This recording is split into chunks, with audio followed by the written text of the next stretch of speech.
There are many great benefits to living in rural America, but they may come with costs.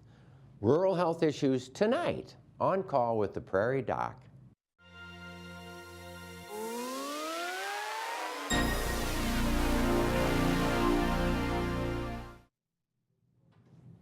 Good evening and welcome to On Call with the Prairie Doc.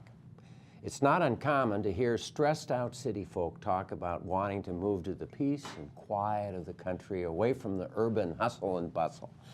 But there is a price that we pay to live in a more rural community. The added dangers of the farm and ranch environment with large animals and equipment, the time required for emergency help to reach someone, and just the distance to regular health care make rural life a bit more precarious than the city slickers' lament would have us believe. First, let's take a look at this week's Prairie Doc quiz question. People living in rural regions of the country have A, more, or B, less chronic illnesses than people from urban areas. Viewers who call in the correct answer will be entered into a drawing to win a signed copy of our book, The Picture of Health. Each of my essays, originally written for this show, comes with a wonderful accompanying photograph by Dr. Judith Peterson. We'll announce the answer and the winner at the end of the show. Remember, you only have 10 minutes to get in your answer. We answer your medical questions, though, throughout the evening about rural health as they're called in or sent to us via Facebook or email. Call in questions to 1-888-376-6225 or send us an email to the address on the screen. Joining us tonight from Canistota is Dr. Susan Anderson, Chair of the Department of Family Medicine at Sanford USD School of Medicine. As Chair of Family Medicine, are you still the Director of the Farm Program, and what is the Frontier and Rural Medicine program all about? Yes, I am still the director of that program, and that program is an innovative program that we started a few years ago. It was actually part of Governor Dugard's South Dakota WINS program, and there was legislation at the state level to increase the class size of the medical school. We know that we're facing potential healthcare shortages as our population ages and as physicians age. And so as part of that initiative, the class size was expanded, the Frontier and Rural Medicine program was created, and in that program, we educate a portion of the class in rural communities across the state of South Dakota. So how big is the whole class size? The class size was expanded to 71 students per class. So, and how many kids are in the farm, the Frontier and Rural Medicine program? Well, actually, initially we were hoping, since it was a new program and really the students were having to rely on our word that it was going to be a positive experience. Yeah. We were hoping maybe we could get 4 the first year. And actually, we got more applicants and interest into the program than we anticipated. And now the program has actually expanded, and there's going to be 9 students next year in the farm program. So what are the cities that this program is occurring? The initial cities were Millbank, Platte, Parkston, Mobridge, and Winter. But since the start of the program, we've added Vermilion, and then right after the first of this next year, Pierre and Spearfish are going to have students in the farm program as well. So that's really neat. So you're the Dean of the School of Medicine, Mary, so tell us about a little bit about what your reaction to the farm program is. It has been a wonderful program. I am the daughter of a family practitioner from a small town, so I have always appreciated what small town physicians do and the advantages of small town medicine. But, you know, people who don't come from small towns don't always appreciate what the family doctor in the town or what the doctors in a small area do, or how important having local health care is.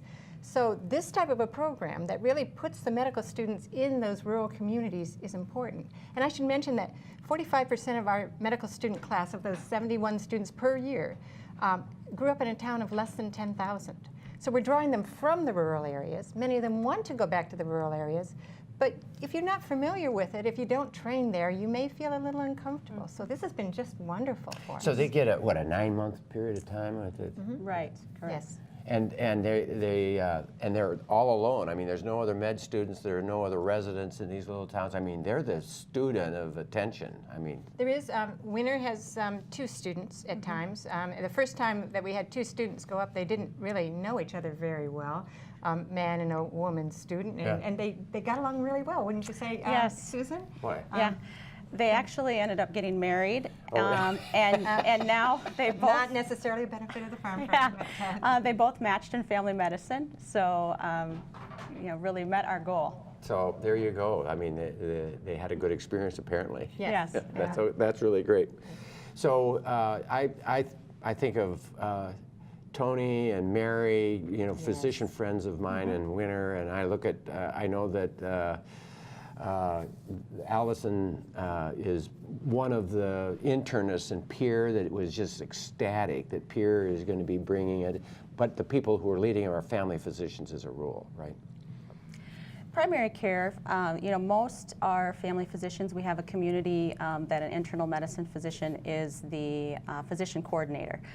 But I think, really the purpose of the program is to engage the student in the community, and so they can realize the challenges, but also the rewards of working and living in a smaller rural community. Right. Not only do they see patients in the clinic, but they see patients in the hospital and in the emergency room, and they give a talk at Kiwanis, and they see the patients at the grocery store, and so those are the things that happen to people living in a small town. Exactly. I grew up in De Smet, I was a bulldog, and my hero was Dr. Bell, who practiced all by himself for so many years after Dr. Hansen left, and then finally had some help with Louis, who came in. But for goodness sake, that man 24/7 for so many years, and still sang in the choir at the church, and he fished like crazy and hunted geese and ducks,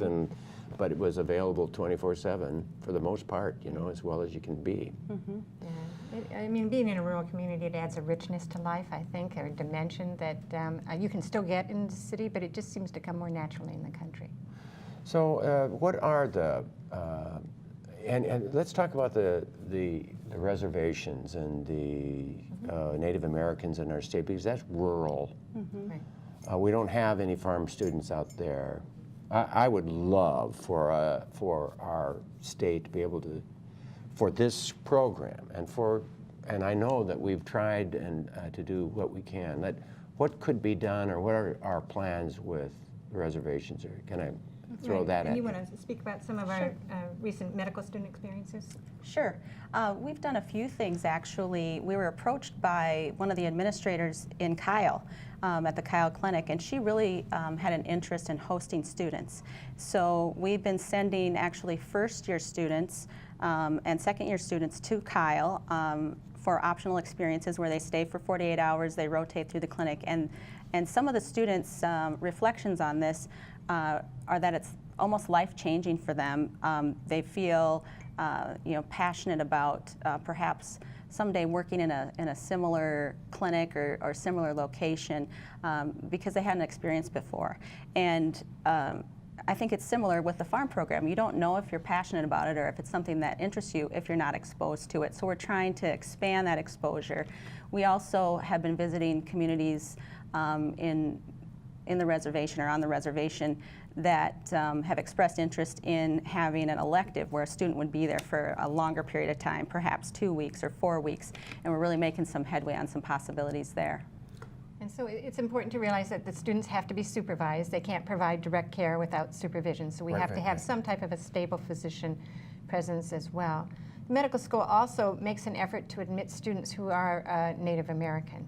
And we have a cooperative program with North Dakota that has a federal grant. An Indians into Medicine program is what it's called. We also try to be very welcoming to any students who are Native American.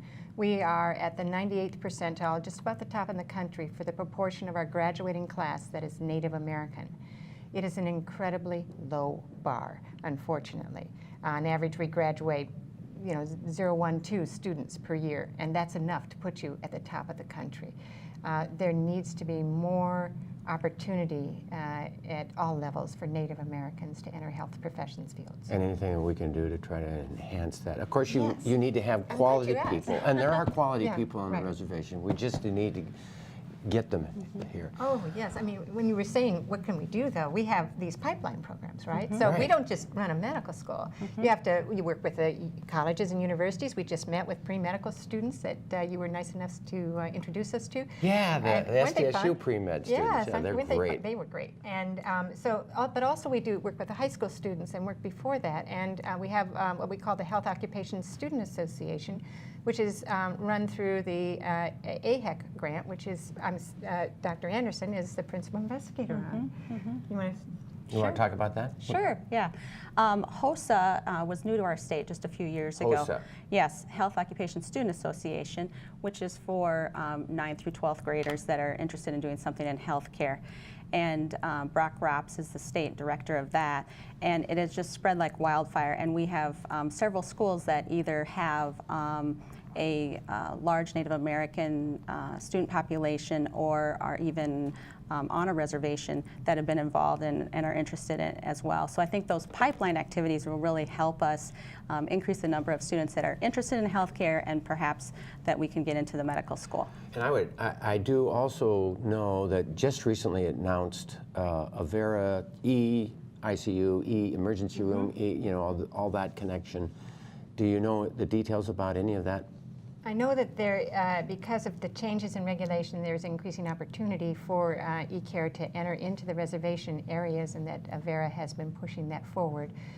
But I don't know all the details of it, I'm sorry But to say. hallelujah, because it Yes. looks like quality improvement for the reservation, for rural, for Yes, all of for rural rural. South Dakota, which is so Oh, yeah. very important. Very important.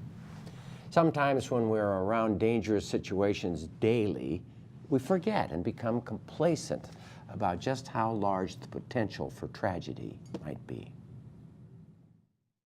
It was a really hot July day, and I went into a manure pit to unplug a bulky pump. And I got into the pit, and I was starting to unplug the pump when suddenly I began to feel really weird. And I thought to myself, well, it must be that gas that I've heard of. And so I began to exit the pit, and I was nearly out of it when everything just faded to black like at the end of an old movie. And I'd been overcome by hydrogen sulfide gas, which is one of the most deadliest gases known to man. And my parents discovered me floating in the manure a little bit later, and they summoned help, and then I was taken to a local hospital where they basically said, yeah, he's probably going to die. But thank goodness my wife kept her wits about her, and she insisted that I be taken to Sioux Valley Hospital in Sioux Falls, and they worked on me down there and said that, well, if he lives through the next 7 days after that, we'll give him a 50-50 chance. And yeah, I was in the hospital for about a week, and my wife hardly left my side the whole time. And she came in to see me. I was in intensive care, and I was mouthing to her, I can't breathe, I can't breathe. And so she summoned the doctors, and they looked at me and they said, well, here's what we think is happening. You know how when your knee gets banged, it'll swell. Well, Jerry's lungs have been injured and they're swelling, and there's likely nothing we can do. You better call the family. This is it. So my wife asked that they call Mayo Clinic to see if there was something else that could be done there. And so the doctors called Mayo Clinic, and they said, well, he wouldn't last the flight to Mayo Clinic, so why don't you try to go down with an endoscope? And then they discovered that there were blood clots that were plugging some of my bronchial tubes, and they pulled them out, and then I was able to breathe much better. The short story is there was a slow but steady progression, and after 5 weeks or so I was able to walk out of the hospital unassisted. And I went back about 6 weeks after the accident, after I got out of the hospital, and underwent a bunch of extensive and expensive tests to check my pulmonary capacity, and it was within the range of normal already at that time. So I was lucky to get out of that with very little other than a few scars, and but I was so anoxic at one point that my brain had begun to die, and I kind of lost my peripheral vision. Some of the cells in my vision center began to die, so I was that close to death. The isolation is a factor, and then the fact that farmers and ranchers are their own boss. You know, with the exception, of course, of their wives. So nobody is telling you, well, you should get that cough looked at, or that's kind of an ugly cut you got there. You should maybe get that looked at. And we tend to just muscle through it if we can, and probably wait too long to get treatment for something. We live and work in a very dangerous environment. There are things waiting to kill us all over the place. Cattle are dangerous, the machinery obviously is dangerous, and then invisible things like gas. Think and then think again, and be safe. Have somebody else around, and thank goodness we have cell phones and stuff now. We didn't have cell phones back then, so we had to summon help the old-fashioned way. But don't put yourself in a situation where you may regret what happened. We all know people that are missing limbs or have died because of their haste.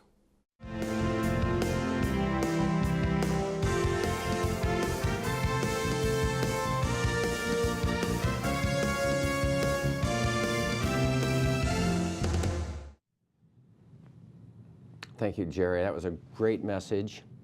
That's, of course, Jerry Nelson, who is the author of Deer County Agent Guy, that book. He's an author. That book is going to be highlighted in the book festival that's happening right now in Brookings. So good job, Jerry. And here's to the book festival in Brookings. And this yearly book festival is a wonderful thing. So he talked about accidents on the farm. Susan, you've had some personal experience? Yeah, I think it's probably rare to talk to a farmer that hasn't had a significant or farm accident or near miss. I was mentioning to you when I was 9 years old, my father was cleaning off a combine with an air compressor, and there was a spark and an explosion and a fire, and he spent over a week in the hospital. We were milking cows at the time, so the neighbors came over and milked the cows. But I think that's what happens in rural America and South Dakota. Your neighbors gather around you and take care of what needs to be taken care of, whether it's planting or harvest or milking the cows. You just see that happen time and time again, where the neighbors come to the rescue. Yeah. Mm-hmm. What a beautiful story that is. That's a South Dakota. Well, a rural. That's a rural America story. Right. We have some questions we should jump into, actually. All right. Do rural hospitals have higher fatality rates than urban? Do you know the answer to that? Well, it depends what you come in with. If you come in with something they're equipped to handle, they do pretty well, surprisingly. If you want cardiac bypass surgery, you may want to go to a center because they just don't do it. We are blessed, you pointed out earlier, in South Dakota that we have e-care. So there have been, our farm students have even told us, and when we were touring communities, we would have rural physicians say, a car accident or a farm accident comes in, and I can handle a person like that. But then if there are 2 people or 3 people and it's just me, what do I do? Well, now they push the button, and an intensivist in Sioux Falls or a trauma surgeon in Sioux Falls can help them through it. So, so the answer is, for most stuff, no, actually. The care done in the rural hospitals are doing quite well, thank you very much. Well, in my experience with e-care is that as quality and was improving and advancing in the 90s, I wanted to take care of people in our rural hospital of Brookings, because it's a rural hospital still. In the ICU, when I have a very sick patient, the nurse would say, nope, I'm not comfortable. Sure. I am not comfortable. I need to be comfortable, and we don't have enough staffing, and so on and so forth. When we got EICU, suddenly we're able to keep the sick patient there. I have an opportunity to sleep the night and not worry about my patient that's in the EICU. It enhanced the quality of care in our hospital. And that's the same thing that happens throughout South Dakota when you're using a lot of electronic medicine. There's another question about medication for osteoporosis. Is there any reason for continuing to take medicine if I can play golf and everything's fine? That's a great question. Susan. Well, absolutely. The fact that you're functioning well and feeling good doesn't mean that the medication isn't necessary, regardless if that is medication for osteoporosis or for your high blood pressure or for your high cholesterol. We want you to feel good, but definitely staying on the medication and going with the recommendations of your physician is the appropriate way to go. And I think that what Susan just said is important with the recommendations of your physician, because there are some provisions now. I just read this article an hour ago, and I don't know why. New England Journal had a review on osteoporosis. There are some provisions where people are experimenting with what they call drug holidays, where they will take, if you've been on it 5 years, maybe you can go off of it for a period of time with careful monitoring. But what Susan said is quite correct. That's an individual patient-physician decision. The standard line is, if you don't know, stay on the medicines. Talk to your doctor about it, but I would also say, and the contra coup of this whole argument is that there is nothing, no pill can compare to a regular exercise program in making those bones strong. So, I mean, golf can be very much riding on a cart and walking over and then hitting the ball and then getting on the cart. But, I mean, staying active is very important, but, you know, physical activity, you know, where you're going to end up, and we're doing a study right now about hopping, that puts stress on those bones, which makes them stronger, better than any pill. So that's a good, there, we had disagreement, but not just terrible disagreement. No. Talk to your doctor. Right. Make sure that you talk Right. to your doctor. What steps are being taken to improve health care availability in rural areas? And it's the School of Medicine is part of it. Right, and I think one thing that we learned when we did site visits to determine which communities would be good communities to host students was the technology that is available, the facilities that are available. And I think these communities and the different systems are really doing the best that they can to make sure that there's quality health care and that there's facilities that physicians are going to want to come to practice. Well, and there's also nurse practitioners and PAs. Let's talk about that. Mary, any comments? Well, no, I think that that's a very important part of the health team. I think the key thing is team. It doesn't matter if I go out there as a physician to a small town, if I don't have a nurse or if I don't have enough backup, I mean, I'm really not that much use to you. It really is a team, medicine is a team sport now. So recognizing that the state itself has developed a health provider reimbursement program. So for non-physicians, for example, like PAs, NPs, even nurses, they who practice in a small town, the state will pay, I think it's around, it's in the neighborhood of a $10,000 premium to practice in that area. And for physicians who practice 3 years in a rural South Dakota area that's participating, they will pay the equivalent of double the tuition for 4 years to the medical school, which somewhere around $180,000 that they would give that physician if they stay 3 years in the rural area. And if they stay 3 years, they usually stay. Yeah, people do stay. So my comment also would be to address this. I'm going to make a statement about PAs and nurse practitioners and physicians all alone in a rural area. When you're all alone, it's tough. That's part of it. If you talk about a lone physician in a community, what often happens is that she or he can get a nurse practitioner or a PA to help, and then they've got sharing that can occur.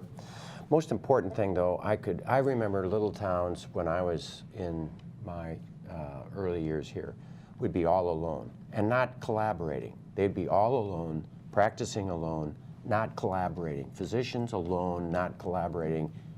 That's an opportunity for disaster. Same goes with nurse practitioners and PAs all alone. We need to collaborate.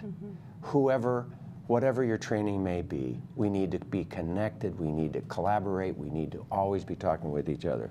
Any comments or responses to that point? I couldn't agree more. And the sites that were ultimately selected for the farm program, there was evidence of that collaboration, either with regular visits by specialists from a whole array of specialists that come to the community to see patients and collaborate with those local physicians. And all of the communities also have advanced care providers, physician assistants and nurse practitioners that are part of the team as well. All right.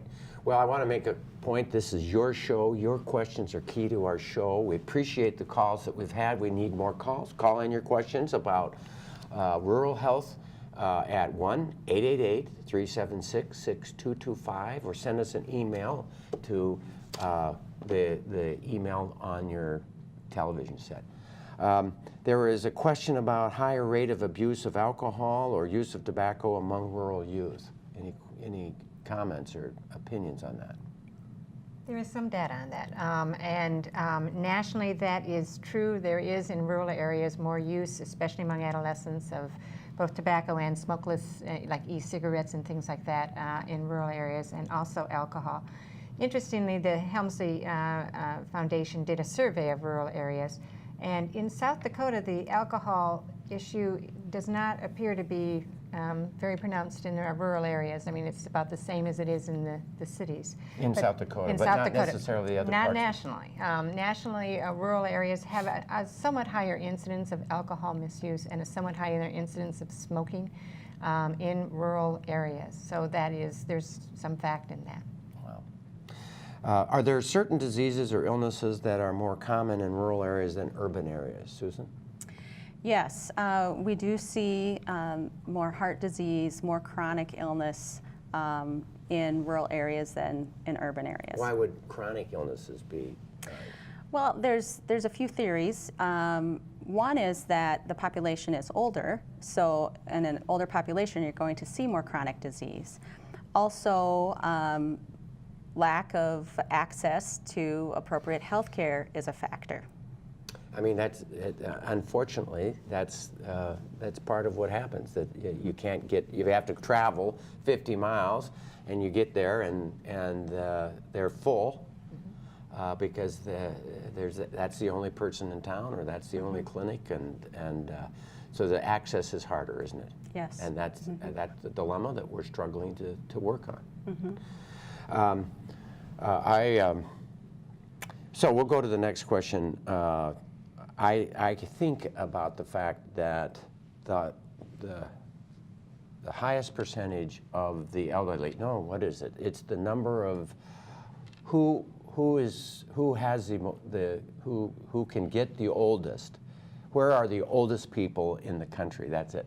Where are the oldest people in the country? And it's Brookings, Olmsted County. I mean, this right here in the state of South Dakota and on the edge of into Minnesota, we have, it isn't Olmsted, it's this, but it's right here. Right. This is where, and maybe it's because all we have is old people, but that's not it. I think what we have are old people that live a very long time. Maybe it's the German-Norwegian genetics. Who knows? Do either one of you have an opinion on that? Took me a while to get that one out of it. It's well known that, at least in South Dakota, it's a good place to be old because you're likely to get older. Yes, and it may be because people have worked hard and they've taken some good care of themselves and they're self-reliant, and all of that goes into it. I don't know that there's a magic formula that I know of that goes into it. I think it's activity. It's exercise. It's physical activity that I think is the key. Do you, Susan, you? Well, interesting little tidbit about that. We're starting to do some screening activities with students from different disciplines, and we're going to rural venues to screen the rural ag-related population that maybe doesn't come in unless they are really deathly ill, or they certainly won't come in during planting, harvest, calving, that sort of thing. And so, for example, we went to the Dakota Farm Show in the Dakota Dome in January, and one of the things that we were doing was grip strength testing. And we found that a lot of these individuals have amazing grip strength, and they're elderly men, because farmers don't retire either. They keep working. And when we'd ask them, wow, you've got great grip strength, they would say things, well, you know, it's from milking cows X number of years ago when they used to do it by hand. Now, their blood pressure wasn't quite as good, but their grip strength was really, really good.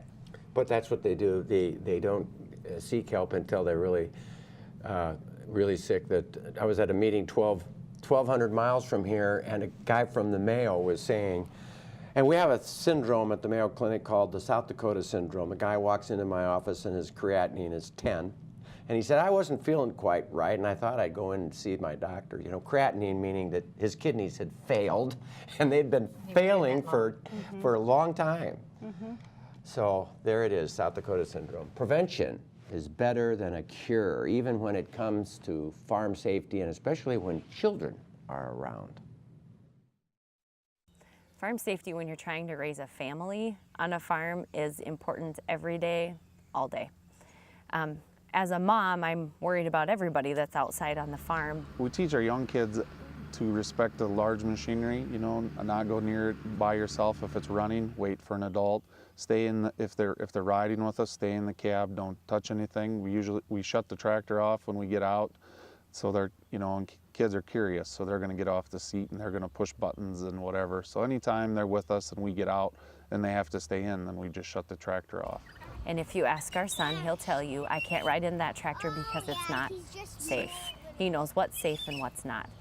We also try to make sure there's designated areas on the farm for the kids. They know that grass is a safe place to be. They know that if they go off the grass, there should be no running equipment. They know that when they go off the grass, they probably should have an adult with them, or they know that when they go off the grass, somebody should be watching them, because that's where farm equipment is. That's where cars are coming and going, and that's where it's just not as safe. We do have a designated play area on our farm that is fenced in, and the children know that if they're in there and the gates are closed, that that's a safe area. Safe from equipment, safe from animals, safe from everything. And as a parent, I know that if the children need to be somewhere while we do something shortly, and we can still see them, and you know, they're in our bird's eye view, that they can be in that area and it's safe for them. And it's fun, it's a play area to keep them busy while they're safe. They're swinging, they're playing in the sand, they're having a nice time. Kids can move around. I always look around when I'm running around on the yard with a piece of equipment just to see where the kids are. Katie and I are always in communication. Hey, I let the kids come outside, so you need to watch out for them.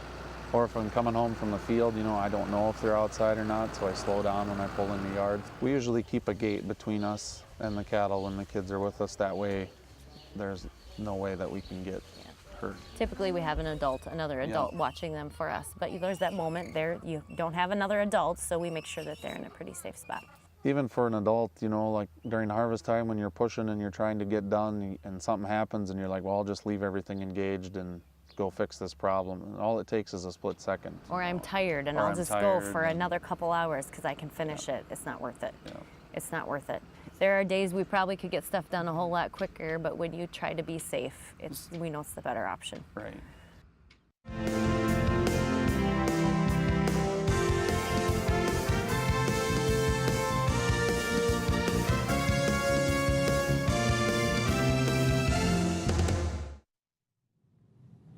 Some of you might have noticed that that farm wife was the dietitian that occasionally presents on our program about particular diet issues and so on and so forth, Katie Vanderwall, and we appreciate her so very much. Well, what a nice farm, and thank you for doing that. Farm safety is a very important issue, and we did talk about it earlier. Any comments that you would have, Mary, about that issue? I agree with Dr. Anderson and with you that prevention is the key. And with this family, they didn't wait for something to happen. What they're doing is trying to prevent and try to make things safe. And it is a problem, you know that it's going to pour rain and you want to get the crop in, and and something gets caught.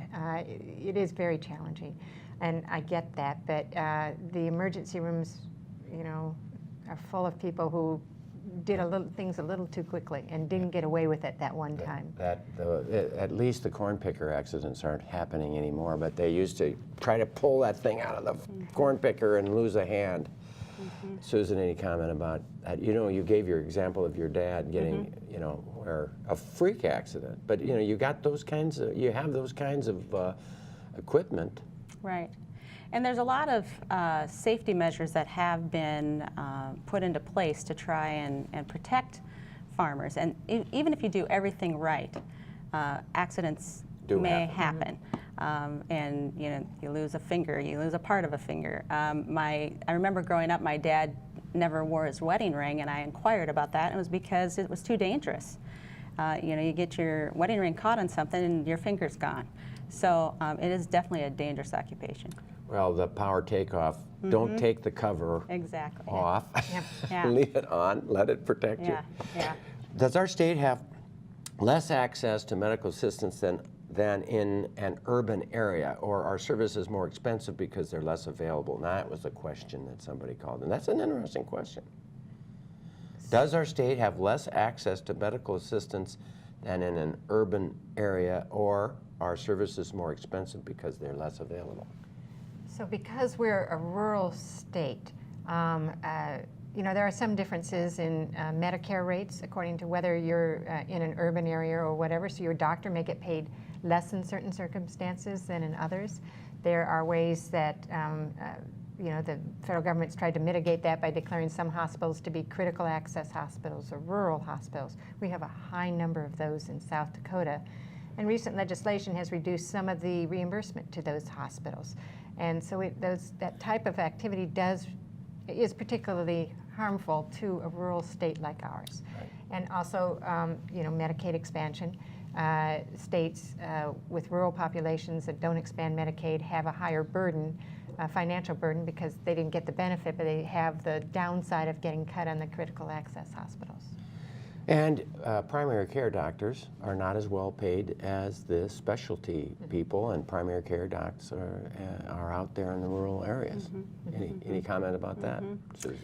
Well, as Dean Nettleman mentioned, you know, there is some incentive. You know, the state has some incentive to try and you know, make it more appealing with that program. There's other, you know, loan forgiveness type programs, and some communities actually will have their own loan forgiveness, you know, to draw. Entice them into that little right, town. Right. And there are some things in a rural community that are less expensive than in a larger community. Often housing is not as expensive, and other things are not as expensive. So it's a trade-off. It's a trade-off. Yeah, the answer to the question is yes and no. Yeah, you can live cheaper in a rural area in many ways, but at the same time, your income may not be as much. But then again, I'm not complaining about a physician's income. No. But we're talking about drawing people to rural areas. That's the question. Right. A woman asks, I have a problem with dry eyes. I use eye medication for dry eyes, and I also use other drops. I thought that I heard that distilled water can be just as effective. Is this true? I don't think so. Yeah, you know, it depends on what drops you're using, but no, generally. And you certainly don't want to, distilled alone, you don't want to put things that are not sterile into your eyes. Right, distilled bad alone. Bad things can happen to you from that standpoint. Well, and water is hyponatremic. It's no. The answer is don't put distilled water in your eyes. The answer is no.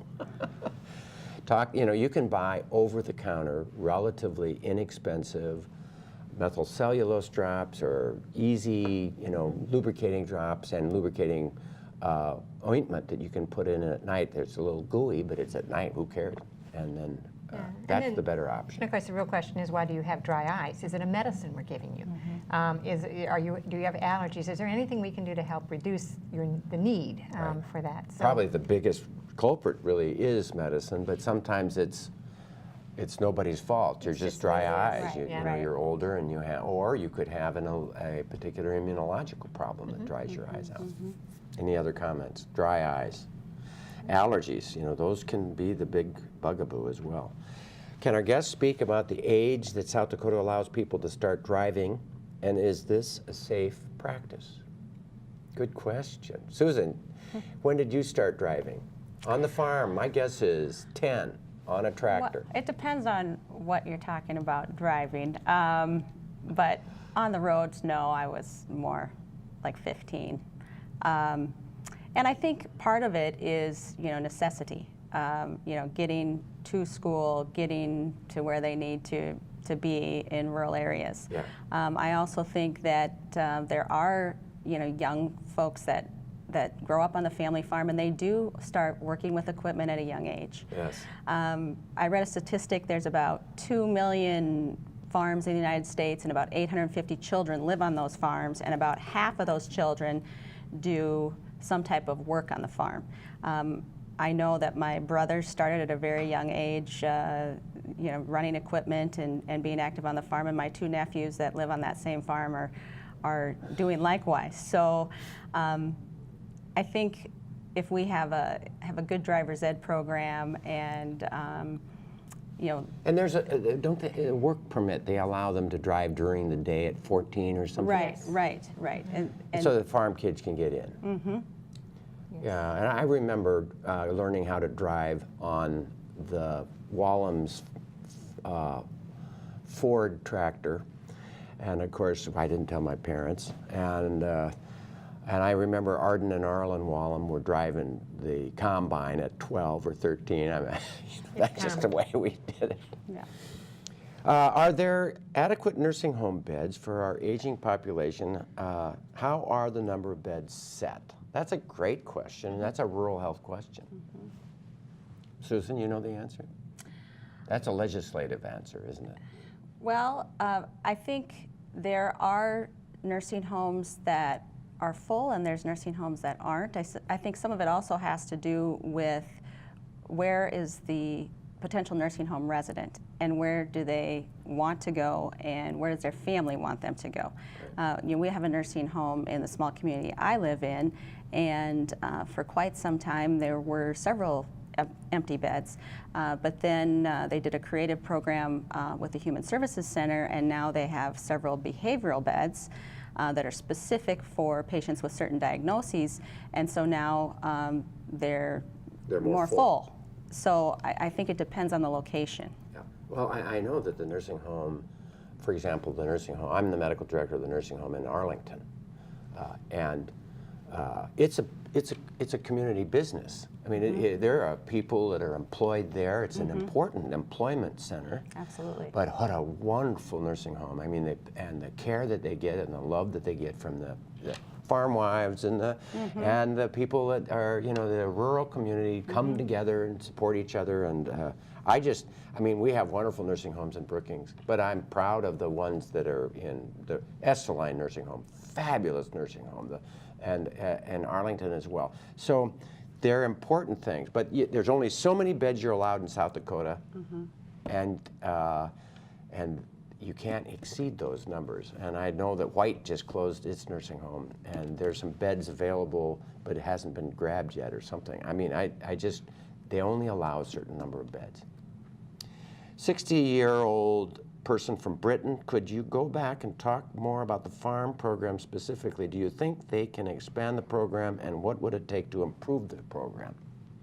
And we don't have a farm program in Britain, probably, do we? No. We don't. Well, how the communities were chosen was based on them applying to be a farm site, but we wanted the students to be able to get all of the clinical experience that they would get at any other location. So that means each site had to have a surgical presence, not necessarily a surgeon there every day, but a surgeon there on a regular basis so they could get in some surgical cases. They had to provide obstetrical care, meaning they had to deliver babies, and there had to be enough volume of patients that the student could get an adequate experience that would be comparable to a student that was in Sioux Falls or Rapid City or Yankton. Right. And so not every small community hospital has all those services. And as far as expansion, again, we were given a certain number that we wanted to have in the farm program, and we expanded a little bit when we found that there were other interested communities. But expanding further would have to be based on how things go with the communities that we have and the students that we have. Yeah. You don't want to overexpand and get to a point where you're not doing a really good job. You got to do, this in particular has to go perfectly. Right. I would sense. Yeah, and we just graduated our first class that went through farm. So And they so do it's that really the gonna- junior year? They do it the equivalent of the junior year. So when the students were seniors, they just graduated. Now, I know that at the end of the sophomore year in the old school, we would go out all through the state for a month. And I mean, I hung with Joseph Mugley in Madison, who was a surgeon there. He was a retiring surgeon. Well, he was in his late 70s. And it was the greatest experience. I'll never forget. I was just talking about that experience today, about delivering the first baby I delivered. I mean, it was quite an experience. Are they still doing that? Yes, a lot of the patient care is integrated also into the very first year, and so it's different. We used to have mostly classes, and then we'd have an experience that would start a clinical experience. Yeah. Now we integrate that from the very first week. The students are with physicians, seeing patients. You've got to think that these are very highly motivated South Dakotan students, and they want to become doctors, and they've just gone to college. And what we used to do is just put them back in a classroom and make them college students again, which kind of kills your joy. And so we learned that we have to get them out into the field, and then their classes make so much more sense. Yeah, and it makes and we're the leader in the country with this kind of program. I mean, Yankton Yes. is the example that Harvard has been copying. Right. Yes, exactly. They say it's the Harvard program. Yeah, we call Harvard the Yankton of the East. Yeah. Harvard is the Yankton of the East. 61-year-old man from Rapid City. Man's wife was diagnosed with multiple myeloma, and so was her cousin. They were both raised in the same farm. They would hold flags for crop sprayers and get doused with chemicals, and then would clean out the 2,4-D chemical specifically for weed control out of the sprayers. There's been a recent study by Creighton showing a correlation to cancers and the exposure to these chemicals. Do the doctors know anything about this correlation? If so, please explain it. I don't know that I have any specific information on that, but that is one of the hazards of the farm life is exposure to chemicals, and it is something that is being increasingly recognized. They have a broad effect on your own genome and on your cells, and so they may, the side effects may appear years later, again, safety first on those areas where there was no option for it when they were growing up. For the collar, there was no option, but now there is. And we didn't know. Right. So here you are, and the sprayer comes flying over. I mean, I've flagged for sprayers before, again, on the Wallem farm. I get exposed to these guys. Yeah. But I know of a man who was dying of leukemia, and it might have been multiple myeloma, actually. And he was a crop sprayer, and he said, well, I used to put my hand down there and stir it really good with my hand, and maybe I shouldn't have done all that exposure that I had. And I truly believe, and this is a question, I think the answer is there is a correlation, and I don't know how they have defined it, but I think that it's I don't there. know the data. Right. Via email, is there any way to deal with the exorbitant cost that a helicopter ambulance service to a larger hospital sometimes occurs for those out in rural areas that need some specialized emergency care, as this service is not generally in insurance network? The patient has to deal with the cost, which is often greater than the medical cost. So any comment about that helicopter? Well, this is actually one of the issues. The transportation cost is one of the issues, one of the things that Governor Dugard ran into, and so does Alaska, from very remote areas that should be covered by IHS, and they're not covering the transportation costs. Somebody has to eat that cost, and then the patient goes broke trying to pay for it, and the system goes broke trying to provide it. So it is a very problematic thing.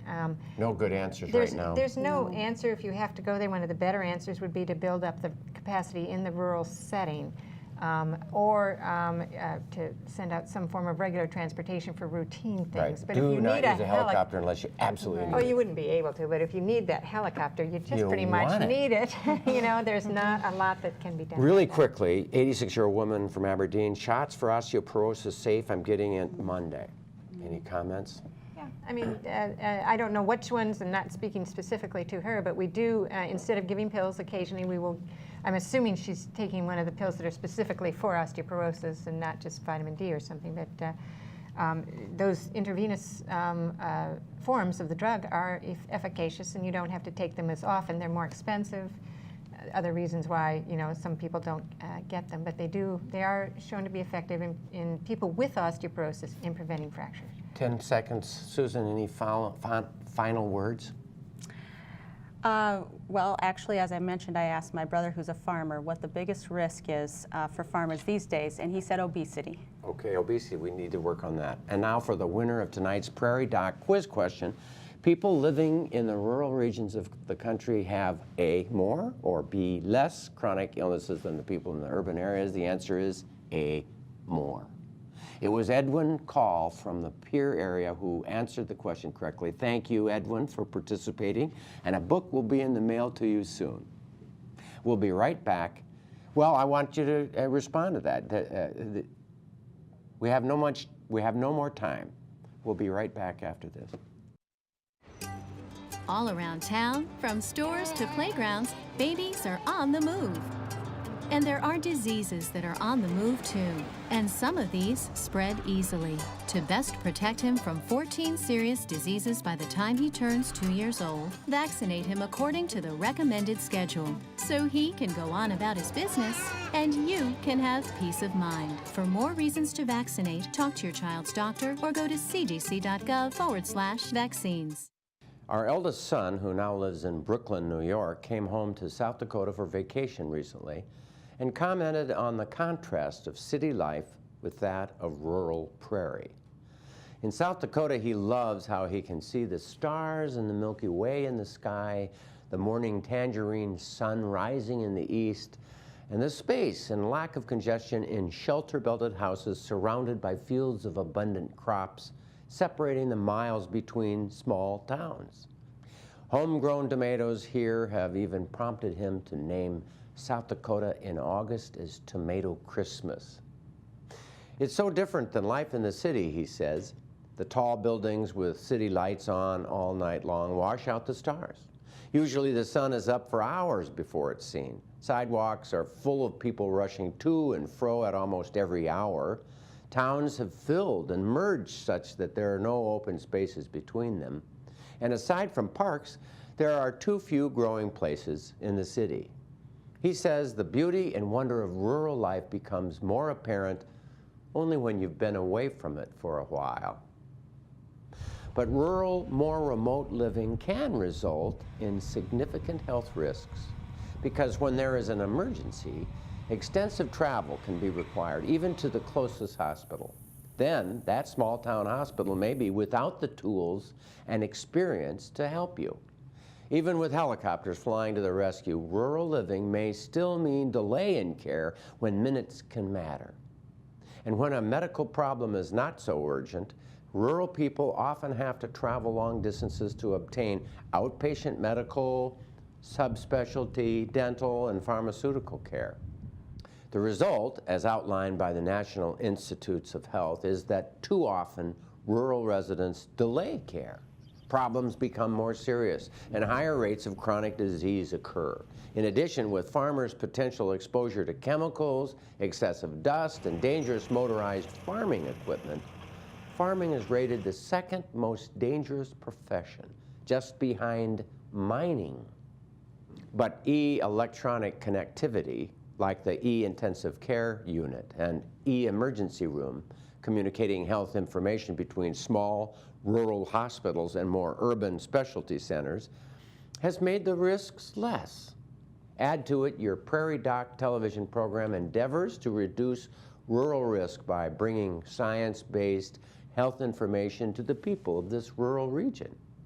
Although living in a rural area carries some health disadvantages, the risks have been reduced. This makes living here even more worth it, especially during Tomato Christmas. August is Tomato Christmas. The summer gives tomato and pleasure and song, and all the spirit. And that was Eric singing his creative song, Tomato Christmas. A big thank you to our guests, Susan Anderson and Mary Nettleman, for volunteering to come to the studio and share their insights and experience tonight. We're rapidly approaching our flu season here in Midwest. Prevention is key to avoid that, so get your flu vaccine now. Well, that does it for tonight. From all of us here at On Call with the Prairie Doc, until next time, stay healthy out there, people.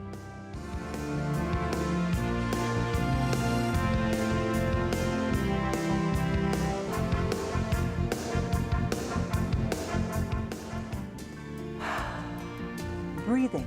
It is as simple as that, but not always. Every breath we take. Next time, On Call with the Prairie Doc.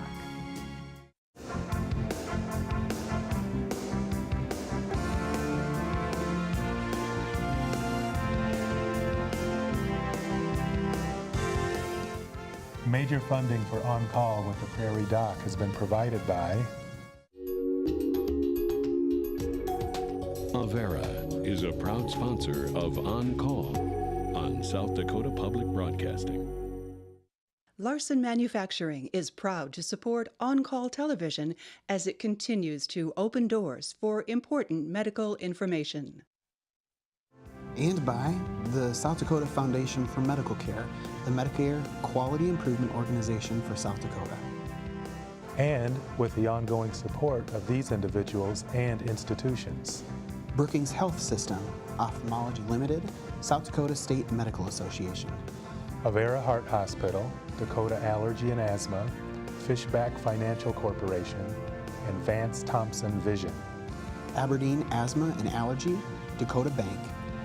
Orthopedic Institute, Physicians Care Sanford Clinic Community Service Committee, Regional Health, and Swiftel Communications.